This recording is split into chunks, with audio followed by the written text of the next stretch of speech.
Conformity is a phenomenon that we encounter whenever we are surrounded by other people. It does not matter how old we are, it does not matter where we are, and it does not even matter whether we know the people around us. What conformity really is just behavior that is socially acceptable or expected. To give a very simple example of the easy target of conformity that we are, I remember when I first moved to France, I was completely taken aback by how many people would say hello, even while walking down the street sometimes, even though we did not know each other.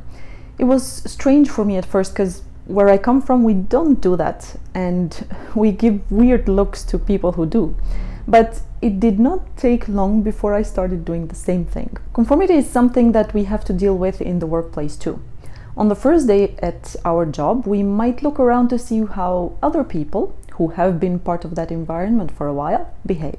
Organizations want their employees to conform, and the reason why that is that through conformity, employees work united towards the organization's objectives. On the other hand, when employees conform to the organization's rules and guidelines, it means that there are boundaries that they need to respect, because what company wants its employees to have complete freedom? Conformity is more typical for small companies or for homogeneous teams. When an employee conforms to their team, they feel included and as part of the team. If they don't conform, or there are certain things out of their hand that makes them not conform, then they might feel excluded. As a result, they might retract, feeling like what they have to say does not matter, losing, in this way, faith in their competence. In fact, our desire to feel included and as part of our team is so strong that a 2021 scientific article showed that even though, according to evidence, incentives increase the productivity of employees, employees preferred to conform to the productivity of their social group even when it was lower, thus losing their chance at getting the incentive. There are a number of ways we can conform to our team or our social group at work. We can conform in office attire by either wearing casual clothes or more formal ones.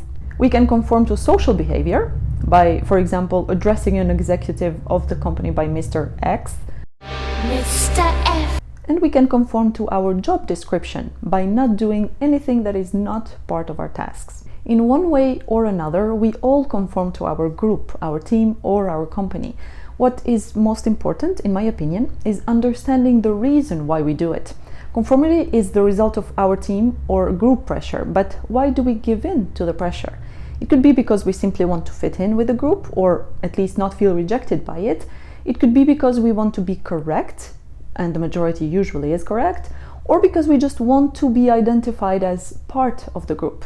Harvard psychologist Herbert Kalman identified 3 types of conformity: compliance, identification, and internalization. Compliance or group acceptance happens when an individual accepts influence from the group because they want to gain approval or other rewards and avoid disapproval or punishment, which means that they publicly conform to the group despite the fact that they do not necessarily agree with it. Identification or group membership occurs when an individual conforms to their group because they want to have a satisfying, self-defining relationship to their group. In the same way as compliance, they could not agree with the group but will still conform. And internalization is what happens when an individual conforms to their group because they find congruency between the conformed behavior and their values. In this case, they conform publicly and privately as well. Apart from the advantages that come as a result of conformity in our workplace, there are also disadvantages that are worth mentioning. Conformity makes us lose unique parts of ourselves. While we might want to conform to our group to self-identify as part of the group, by doing this, we might start losing things that are unique about us. We might not even give them a chance to see whether they could become something that others in the group might conform to. Conformity hurts creativity. By conforming to group rules, individuality is lost. For example, when we want to fully conform to our job description tasks, even though we could be creative in other areas of our life, at work, we could become kind of like a robot, thus hurting our team and company as well. Taking into account both advantages and disadvantages of conformity, the best scenario would be having conformity and individuality work together. Including diversity in the team makes the workplace more productive. We are all aware, most probably, of the benefits of diversity in the workplace. Why we don't get to experience these benefits is because mainly individuality in the workplace remains under-promoted. If individuality were promoted, employees would feel supported and would do their work in the way that is best for them, increasing in this way their job satisfaction. Employees that are satisfied with their job tend to perform better. On the other hand, how companies can include conformity in the equation is by stating rules and regulations regarding the product or the service that they produce that employees have to conform to. Things such as code of conduct, standards regarding the quality of work or working together with the team could be part of the norms that employees should conform to. There are ways to marry conformity and individuality. One is the so-called management by objectives, or MBO. MBO is the process of setting specific objectives for employees to work towards. The idea behind this process is for employees and managers to work together through open dialogue to decide on their objective and to work together towards them.